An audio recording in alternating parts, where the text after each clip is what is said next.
Hello, everybody. Welcome to Daniel's Horror Talk. This is February 13th, 2022. It's Sunday night. Yes, I got to this a night late. I was, normally been recording these on Saturday night. However, my Saturday night was kind of taken away from me. Where to start? Friday night, I went to work, and I was informed Friday night that I need to come in Saturday to work. Haven't worked Saturday in a while.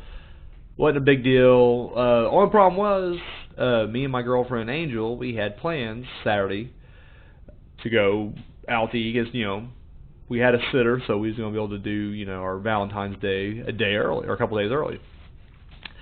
So anyways, Friday night rolls around, and I already made up my mind I was going to stay up and watch Joe Bob on Shudder, because that's what I do when it's on. Regardless if I got to work or not the next day, I just do it. Power through. So this one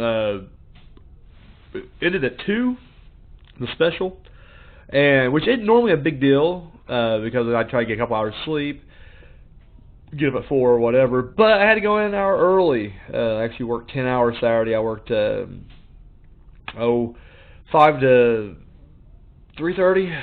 So yeah, so I always try to get up a couple hours before I go in. So literally, my alarm was set for 3. It was 2 o'clock. I said, "Fuck it," and just went ahead and pulled the all-nighter. So go in Saturday, and I am just wore the fuck out. It was brutal. 10-hour shift. Almost didn't make it. So as soon as I got home, I just basically asked for the weekend off. Let me just have the day off. My girlfriend's wonderful. She agreed to push it back a week, so we got the same sitter for next Sunday instead. So we're just going to do our Valentine's Day date a week later.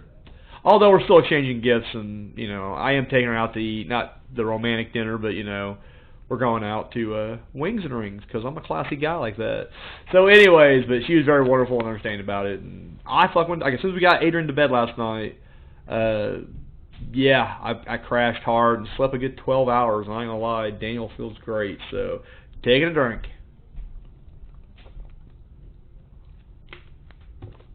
Alrighty.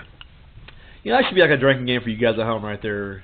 Every time I take a drink, you guys take a drink, you'll be hammered quickly. Alright, so what's on the docket this week? Well, I ain't gonna lie, I didn't do a whole lot of horror anything. So I figured what I'll do is I'll kind of tell you what we did, what we filmed today. We'll talk about the Joe Bob double feature. Of course, I will do the new segment of, program your horror double feature. And, decide, what, since we got kind of a light, lackluster show, I'd go ahead and give you guys my Danni Awards of this last year. I'll skim through a lot of them since, basically, you guys already know my horror top 10, so this one... I'm going to kind of skip the top 10 altogether. I will talk about one of the movies that's, we'll get there when we get there. But let's get into it. Like I said, I watched, it was Joe Bob's Heartbreak Trailer Park, I believe is what the special was called. This is Valentine's Day special. I predicted the movies would be Valentine, only because it's on Shudder right now. And then my wild card pick, because I didn't know, because I know they do it sometimes. They'll put the movie on there before they actually get it. It'd be like an exclusive, and then you gotta wait a little bit before it actually, airs. But I was just going Return of the Living Dead Part 3.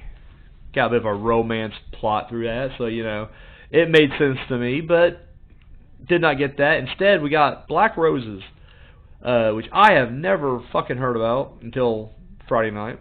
And the other movie was Frankenhooker, which I have heard about, just never saw it.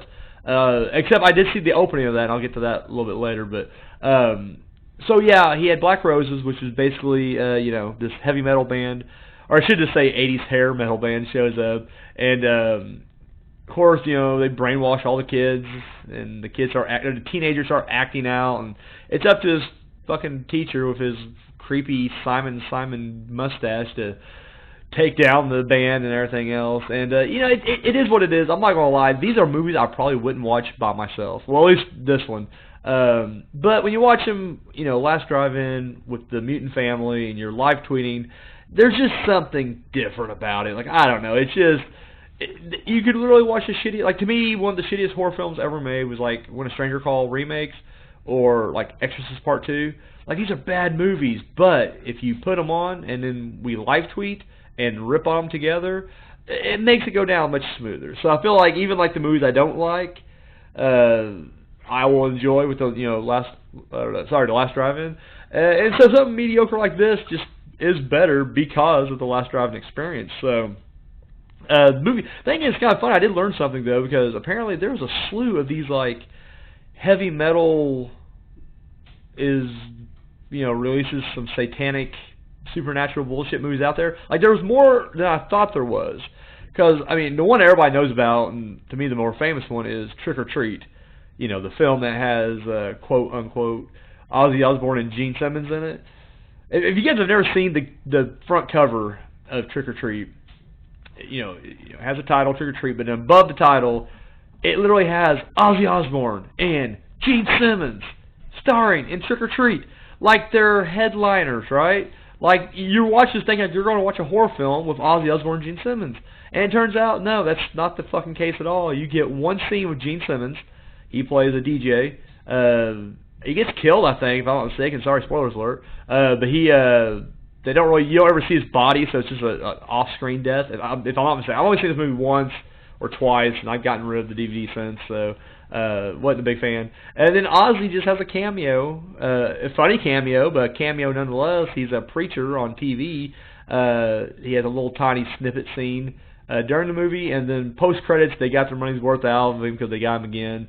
But that was it. That was literally it. The movie has nothing to do with either person, and yet they are billed like the top stars of the movie. So, but that movie's about the same thing. Rock superstar kills himself, and then he leaves his last album to Gene Simmons, and Gene gets this kid for some reason, and for some reason he plays it backwards. I don't remember what the reason was, but he played it backwards, unleashing this rock star and his satanic powers. The only one that came close to that, I guess, would be The Gate, where they also play a record backwards and unleash hell on earth. But again, that wasn't really metal, I would say. That was just the one little element of metal, playing a record backwards. It involved a bunch of kids in their house. I don't know. I saw it a long time ago on Monster Vision, of all places. I don't remember much of it at all, but yeah, it was what it was. Take a drink. Oh God, yes. I'm drinking water. It's so bland, but refreshing at the same time. So, anyways, so that was Black Roses, and the guest stars they had last night was the Boulet brothers, and I'll be honest with you, I don't know them. They're off the show Dragula, which I guess aired somewhere else before it came to Shudder, but the last season aired on Shudder, if I'm not mistaken. It was cool to listen to them talk, but yeah, I don't know. I don't do reality TV at all, and they got this reality show, and I don't know. Not my thing. Probably won't check it out, but yeah, as the two people, they seem really cool. They do their horror shit, so that's all I require out of the guests. As long as you know what you're talking about, you're a fan of the genre. Hey, it's all good in my book, buddy. The next movie was Frankenhooker, and this is like one of those movies I've always heard about, never actually watched it. Although the opening scene seemed very familiar, so I either caught that on Shudder one time, like after Last Drive-In, it kicks back to its regular just rotation, and I must have caught like the opening there, or it's very possible that this is a movie I watched when I was a kid on Cinemax. So I have this weird, connection with Cinemax and horror films from the 80s and 90s. So we're going to go into the weeds here a little bit of a personal story. So when I was younger and was heading into those puberty years, I would go to my grandmother's house, and because at this point, we lived out in the country, we had an antenna of like 3 channels, but she had cable. More importantly, she had Showtime, Cinemax, and HBO. So, as a kid, and she went to bed stupid early, like she always went to bed like 8 in the evening, 9 o'clock. So I would always sneak down the stairs and watch TV. And I would turn on Cinemax or Showtime, or HBO didn't really have titty movies. They usually did the real sex documentaries, but there wasn't a whole lot of titties in that. But Cinemax, that's where you went at, the old Skinamax. So I'd watch these, things. Thing is, the dirty shit don't come on till about 11 or so, right? 11:30 is when, you know, they start putting on the Emmanuel in Space and Red Shoe Diaries or whatnot, or whatever sexploitation film they got going on. So I would always just kind of be channel surfing between the two stations, and I remember there'd always be, like, you know, horror movies on, typically Friday and Saturday nights on Cinemax or Showtime. And so the funny thing is, I would watch a lot of these without really paying attention to them. You're just kind of waiting for your titties to come on. And I just remember like when I grew up and I was literally just, you know, watching regular movies, like regular horror movies, just for the sake of it, I came across so many horror films, like the openings of them, that I'm just like, oh shit, like I remember seeing this as a kid on Cinemax as I was waiting for real titties to pop up. Huh. And anyway, so it's very possible this is where I saw it at. Like I said, I don't really have a big recollection of Frankenhooker, but I definitely remember the lawnmower killing the fiancé in the very beginning. Frankenhooker's fun because basically it's a scientist who, or I don't know if it's a scientist, it's a dude who knows his way around the laboratory, and his girlfriend dies, gets eaten by this giant lawnmower thing he made. So what he does is he takes her head, and he decides to go find some hookers, and he's going to stitch them together and bring back his wife. Wife or fiance? I think it was his wife, actually. I think they're married. So he's going to bring back his wife. And it gets ridiculous from there, as you can probably already tell from the title. A movie like this is going to be straight up horror. It's going to be comical, and it is. It's very comical. First time watch, I really enjoyed it. It's sleazy schlock. I love that kind of stuff, so we're all good there. The special guest was Frank Henenlotter, the writer-director, and then the star. I don't remember the star's name, but they were both the guests on there. I'm not gonna lie, it was kind of sad with Frank Henenlotter because every time Joe Bob would ask him a question, he would literally just answer with like, "Oh, I don't remember," or "I don't know," and it's just like the saddest look of like forgetfulness came on his face, and I'm just like, is this dude getting like Alzheimer's? Like, I really hope not. But like, it'd be like little things too, like when the other guest came on and they'd ask a question and the other guest would answer, and then Frank was just like, "That's not how it went. That's not it at all." Like, he just got so belligerent and angry about it. I don't know. I felt bad. I mean, you can just tell, like, Joe Bob even looked kind of, like, uncomfortable. Like, he was just, like, trying to, like, "Oh, it's not a big deal. We'll move on to the next question," kind of thing. But, I don't know. It felt like, oh, Frank, he may be losing his marbles. So, but then, like I said, we had a nice little musical double feature there after the first movie. Bren, I forget the guy's last name. Bad Techno is his Twitter handle. Anyways, he did a musical song about, you know, at the driving stick to the driving or something like that. But in the video, you get Joe Bob and Darcy, you know, playing instruments, and they're all done up like glam, you know, rock models, glam rock stars from the '80s. So had a glam rock vibe to it. Really dug that. And then the second song, it was because Darcy, she cosplayed as Frankenhooker, and it was just kind of showing her. And I don't know who sang the song. Really good voice. I don't know. I really dug the song, the second part of it. But yeah, so that was the Joe Bob Valentine special feature, or whatever you want to call it, special. Sorry. Yeah, that was a special. So yeah, it was really good stuff right there. Taking a drink. Sorry, my throat's getting all dry and I'm getting all tongue-tied over here. So yeah.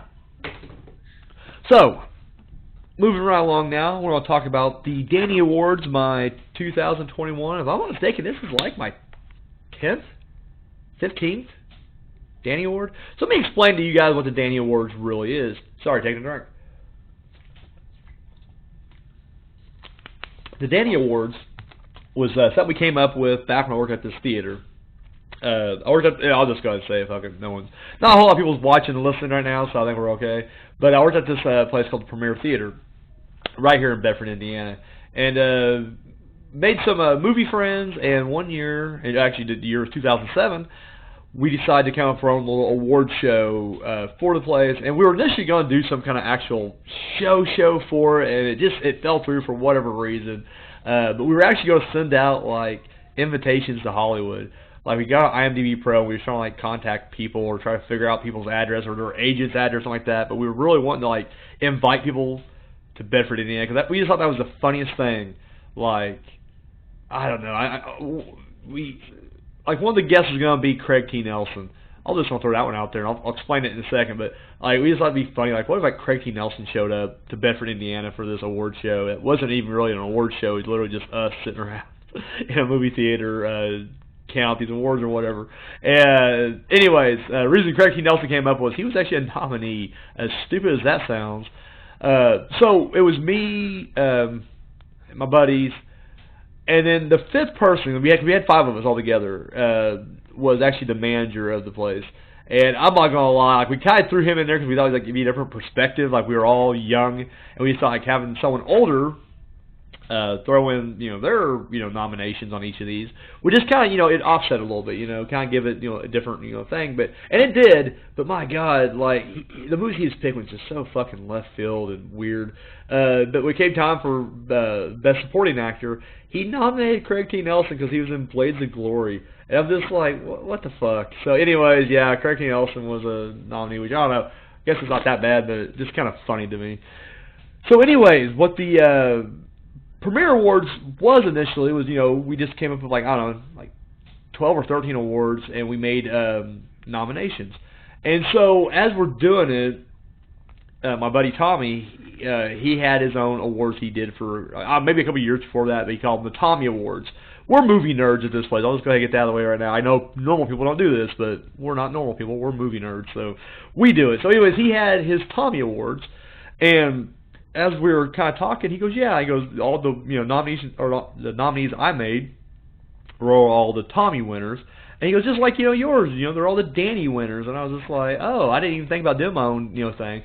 So that first year there really was no nominees. I just kind of picked my favorite for each category, and that was it. They won.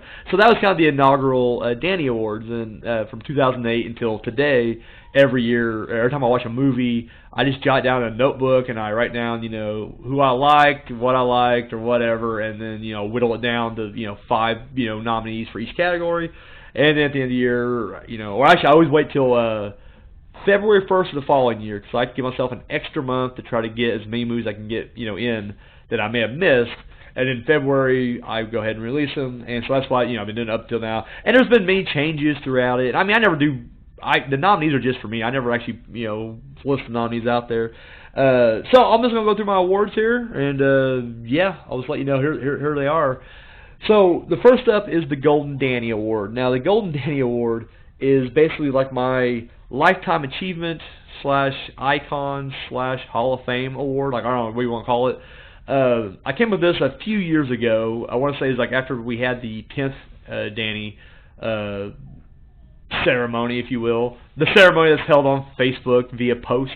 I decided, I want to do like kind of like my own little Hall of Fame. And so basically the rule was only people, like main credit people, poster credits, if you will, who was either part of a movie that won a Danny or was in the top 10 would be, qualified to be, a Golden Danny winner. And the first year was Quentin Tarantino, because obviously it's Quentin Tarantino. Him and Christopher Nolan tie, actually, for the most Dannys. They have like 6 or 7, or I don't know. They got quite a bit, a piece to my favorite directors, and so it is only natural that next year Christopher Nolan's going to win. So anyway, that's what that is. Golden Danny is just basically my my pick for most awesome career, basically. And this year it went to David Fincher. Big David Fincher fan. In fact, my second favorite movie of all time is Fight Club, and love that. Watched it not too long ago. Still holds up. Like, still just an awesome fucking movie. I love 7, even though he disowns Alien 3. I love Alien 3, Zodiac, Girl with a Dragon Tattoo, the Curious Case of Benjamin Button. Like, dude's just like, he's a great fucking director. I really wish he'd come back to horror. Just do a awesome fucking horror movie. But it's all good. So anyway, but yeah, he was my Golden Danny winner for this year. Take a drink. So this year's Danny's kind of took an overhaul. I condensed 2 awards I used to have a Best Supporting Actor and Best Supporting Actress, along with Leading Actor and Leading Actress. I get tired when I look at the real awards out there, like how they decide what's a supporting and leading, and like you watch Once Upon a Time in Hollywood, it feels like, no, there's two leading men. There's two different, storylines. They're both top, stars. They have this equal, screen time. It's like they're both main characters, and yet they threw one in supporting and one in. And I see that from time to time, especially with ensemble movies. And it's just like, what the fuck? Like, what do you decide? So I don't know. I'm always very much like, I don't know. If it don't feel like a side character, I'm not going to or a supporting actor, I don't give them supporting, nominee, and that's just the way I feel about it. Like, I'm sorry, DiCaprio, Pitt, one of you guys are going to lose, and that's just all there is to it. I'm not going to bump one of you guys down to supporting just so you can get your award. It doesn't work that way. So, anyways, I condensed them both to just, Best Actor, Best Actress. It's just an overall, of the two. Typically, it'll be leading actors and actresses that win that, but, tough titty. And then I got rid of Best Special Effects. That's an award I had for a long time. And it's just an award that, I don't know, I always kind of hated having, because it was just like, how do I determine what's a good special effect or bad special effect? Am I talking about practical effects? Am I talking about digital effects? Typically, if it's a good effect, you don't know it's an effect. So, I don't know. It gets to the point where just like I hated it. It just kind of like, I don't know, the redheaded stepchild of my awards, and I got rid of it. So, anyway, so that was the changes from last year. So I had like these, kind of a small award list. So I came up with 3 new awards, which I'll get to each of them right now, actually. The first award I came up with was the Box Office Blast Award. And basically, I ranked every movie I watched in 2021 according to how much money they made at the box office, globally. Not just domestic, but the entire world. And so, after I ranked them, I just took the top 5, the highest grossing films that I've seen this year, and then those were my nominees, and then I just go ahead and pick my favorite out of those 5.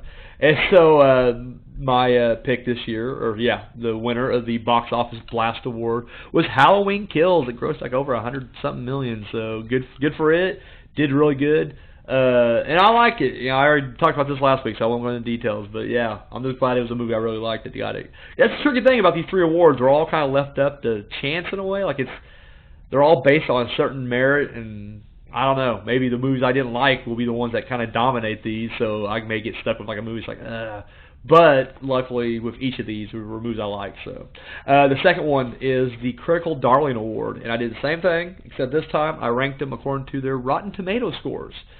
So after I ranked them, took the top 5, and I just picked my favorite out of that. And PG, Psycho Gorman was the Critical Darling winner this year.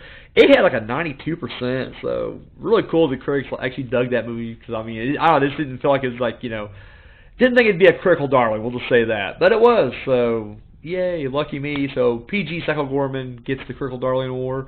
And the last one, or not the last one, but the last new one I did, was the People's Pick. The exact same thing, except I ranked them according to their IMDb score. As of all of these are as of February, 1st or whatever. So, or January 31st. So, anyways, People's Pick Award. Top 5 IMDb contenders that I watched, or the highest IMDb ratings I watched. Pick my favorite, and that was the movie Nobody. Of course, it's not horror. I'm sorry, not all these are going to be horror from here on out. A good chunk of them will be, but not all of them. Anyways, Nobody. I never saw John Wick. I know, loser, I guess. Everybody loves John Wick. I just don't like Keanu Reeves. That's probably why I didn't watch it. But I don't know. I've been hearing everybody talk about how great John Wick is, and I'll check it out. But this is from the writers of it, and it definitely has what I imagine what John Wick is probably like. There's a lot of kick-ass action scenes, and like I said, decent enough story. Nobody, of course, didn't crack my top 10 this year, but I really liked it. I like, what's his name? Saul. Better Call Saul. I'm blanking on the dude's name. Good director, too. Fuck me, Mr. Show. What is his name? It doesn't matter. Anyways, that dude, Better Call Saul, is the, it'll come to me later. The older I get, the worse my memory gets. I'm just like Frank Henenlotter now. So, anyways, but yeah, it was the Miss Nobody. Not gonna lie though, all the movies I watched this year, like not one of them ranked above like an 8 point anything. Like this wasn't even like a high. It's like 7.2 or something like that. Like it wasn't that big on the list, but I was like, fuck it, I love it. So Nobody was my pick. So take a drink. So, the next one, because I'm a horror guy, and I tried, even before I did my own little horror top 10, I just injected this award in there. This is the best horror movie, which I already mentioned last week, Halloween Kills. So Halloween Kills was my movie of the year, or my horror movie of the year. And then we got best score, and I went with Cody and John Carpenter, along with Daniel Davies, for Halloween Kills. Again, just awesome score. Love they didn't just rely on the old tune, like they were creating more music. A more deeper kind of, I don't know, is a brutal score for a brutal movie, so it won best score as well. And then going on now with best acting ensemble. This is something that kind of came in late. I mean, we've had it for a while now, but only for like the last 4 or 5 awards I did. Just, I don't know, I feel like there's a lot of times, like, you know, you get a good cast together, big ensemble piece, and I don't know, I think the Golden Globes does it, but like for whatever reason the Oscars doesn't. And I'm like, yeah, you're leaving out some good actors there, so this is my chance to kind of give it to a big cast. I'm not gonna lie, this year, and this could really be said, I guess I'll pull the curtain back a bit, like, this is kind of a weak year for the Dannies. I'm not gonna lie, everything that won I liked, but nothing was, like, I just remember, like, what was it, last year before last, like, my top 3 or 4 films was all, like, tough choices. It was like Once Upon a Time in Hollywood, fucking Joker, 3 from Hell. I felt like there was maybe something else that was just fucking awesome. But it was like, I actually had, Jay and Silent Bob reboot was that year too. Like, it was just like all these great movies, and I was literally like, I was fighting with myself what to award. And this year was so simple. Like, I don't know, it was like, you know, not that there was bad movies out there, but just nothing that would have been, nothing that blew me away, per se, with the exception of maybe the top 2 films of my year, which I'll go ahead and tell you now is Halloween Kills and PG Psycho Gorman, but everything else is just very, so anyways, when it came to Best Acting Ensemble, this may not even seem like a Daniel movie at all, but I do like it. It's not typically the kind of fluff I'm into, but I like the cast, and that's why it won the, it didn't rank top 10, but it won the award. Best Acting Ensemble went to Kristen Bell, Kirby Howell, I don't know how you pronounce his last name, Baptiste, something like that. Paul Walker Hauser, best known as Richie from It's Always Sunny. He does blackface, and it's great. BB Rexall, don't know who that is, outside of this, like literally, her and Kirby are the only 2 I did not know going into this. And then the 5th person in this acting ensemble is Vince Vaughn, the always great Vince Vaughn. The movie is called Queen Pins, and yeah, it's based on a true story. I'm sure they altered it quite a bit for this film, but basically Kristen Bell and the Kirby chick, they decided to do a coupon scam. So they basically initially they were calling up different companies complaining, and of course the people would send them free coupons, and so they started photocopying those and using them, and then they actually crossed the border. They find like this coupon printing factory, and basically they get a hookup on the inside, and then they just start getting like all these coupons sent to them, and then what they turn around and do is not only are they using them, they're selling them. And so people are sending them, money in the mail, and they're sending the coupons out there. And of course, they end up making a ton of money. I forget how much they make. I mean, we're talking, it's in the millions. And so, anyways, the Bebe Rexall is this hacker chick that kind of helps them out because, again, they're not criminals. They don't know anything about this. So this hacker girl helps them out. And then old Paul and Vince are the Paul's the I don't know, he's loss prevention for this grocery store, but he teams up with Vince Vaughn, who's a postal service guy. So I mean, he thinks he's hooked up like an FBI agent. He's like, no, dude's just postal service, but they take their job just as seriously. They crack down the 2 girls. It's fluff comedy. I'll be the first to admit. Like, I don't know, I don't typically go for those broad comedies. Broad as in the range, not the gender, for fuck's sake. I'll have people cancel me now because of that. Anyways, but I don't typically go for these kind of like fluff comedies. I just feel like for the most part it's not my kind of humor. But I really like Kristen Bell. I love the guy that plays Richie and Vince Vaughn. And the girl played the Kirby, the Kristen Bell's friend. I thought she did really good. Like, I really was impressed here. The Bebe girl, I don't know. She was okay. Nothing really special about that role. You could have threw anybody in that role and it would have been probably about the same. But the other 4, that's who basically won this Best Acting Ensemble thing. So, and then now we're moving on to Best Screenplay. This was an award that was divided up like the Oscars into Best Original and Best Adapted. But I was just like, I don't have time for that shit. Just Best Screenplay. And it went to Dave Callahan and Greg Russo for Mortal Kombat. Mortal Kombat was number 5 on my list, I believe, this year. And I really like Mortal Kombat. Or it was 4. I think it was 4. Anyway, it doesn't matter. I really like Mortal Kombat. I know it got a lot of shit from a lot of people, but honestly, I dug it. I don't know why everybody's crying about it. I thought it was a damn good movie. I like the stuff they added. I love the fact that they all have this dragon tattoo, like the chosen ones.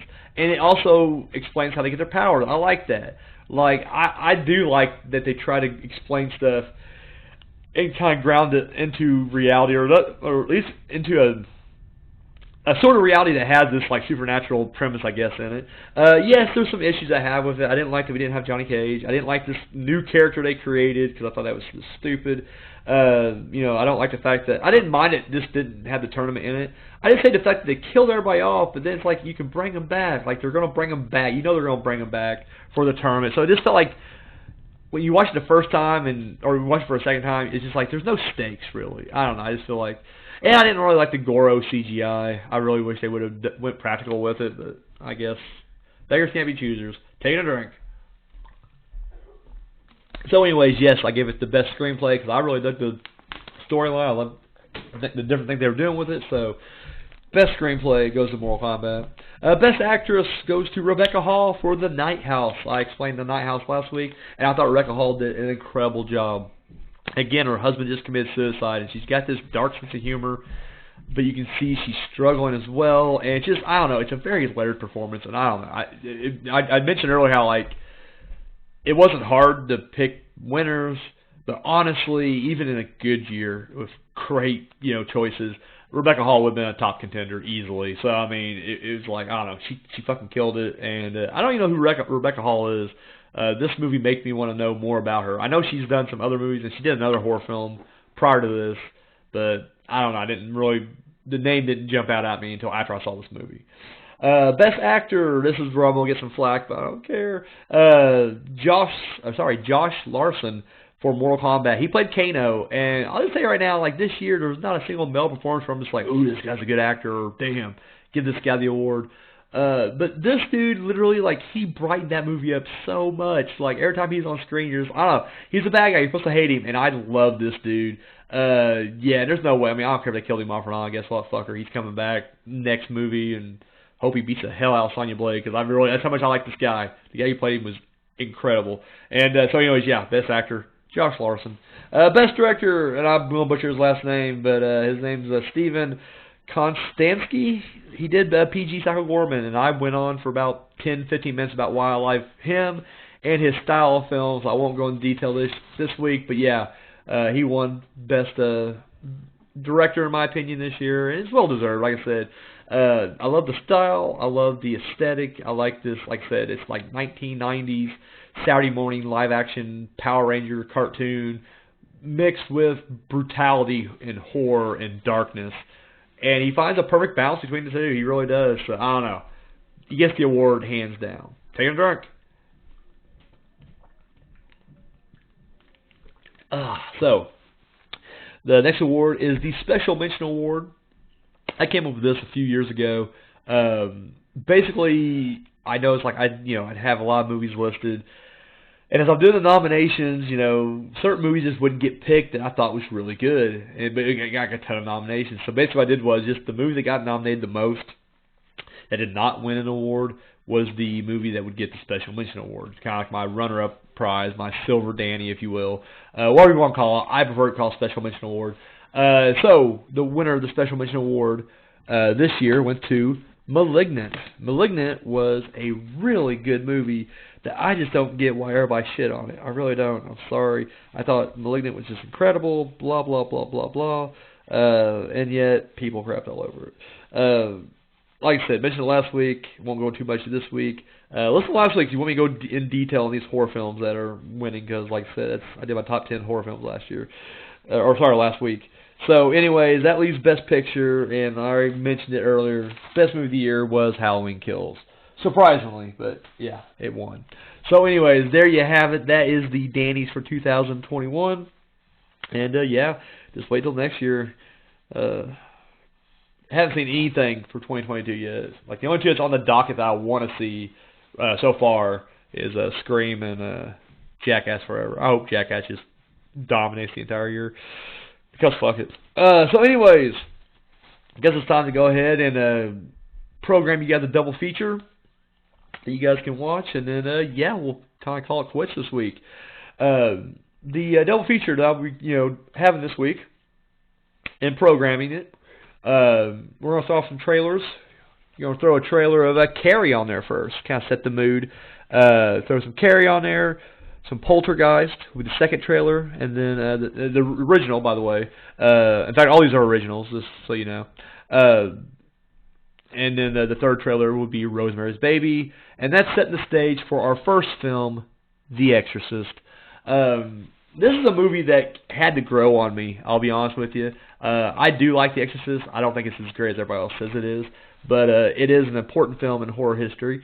And yeah, it's just funny. Like, I watched this when I was like, I don't know, I was 10 years old, and I guess I should mention right off the bat, it shouldn't matter, because other movies I think are scarier that involve this, but whatever. I'm not religious at all. So everybody who ever, like, whenever I tell people I don't really think that Exorcist was that scary, they're like, well, you're just not religious, you're just an atheist heathen or whatever, and it's just like, well, no, terror is terror. I'll jump. I think Exorcism of Emily Rose has scarier moments in it. I think it really does. So it has nothing to do with my faith, or lack of, I guess. I just think it's that scary. But as I got older and I would go back and I revisit this film, like, I don't know, once every 3 or 4 years, it seems like, maybe longer. But every time I revisit it, I just find something new I like about it. I love the filmmaking. I think it's a good story. I just don't think it's that scary. It's my own personal opinion. There's nothing really scary about it. The two big scenes just seem to be I don't know, fucking running backwards down the stairs, which wasn't even in the original cut. The little spider walk thing, and then I guess I don't know. Yeah, I don't know. I don't know what the next scary thing would be, or creepy thing. I tell you one thing that is like a little whatever is like when she's levitating off the bed. I think that's like the only scene where I'm just like, holy, and it looks so good. Like, I mean, I don't know. It's wires or whatever, but it's just like, fuck. It looks kind of crazy, but that's about it. Oh, I guess she turned her head around. I didn't think it was scary. I'm sorry, I just didn't think it was scary. But yeah, I enjoyed it. Now I will say, fucking Exorcist 3, that's a scary fucking movie. The big scene, everybody knows the big scene. I won't go into it if you haven't seen it. Jump scare gets me just about every fucking time. We're not talking about that. Anyways, Exorcist, that's the first film. So then after that's done, you'll have 3 more trailers. We get started off with the original Halloween trailer. And then the kind of set up for the next movie, I throw out there the Texas Chainsaw Massacre 2 trailer and the Texas Chainsaw Massacre remake trailer. The next movie is going to be, your second feature of this double feature is the Texas Chainsaw Massacre. Just a fucking classic.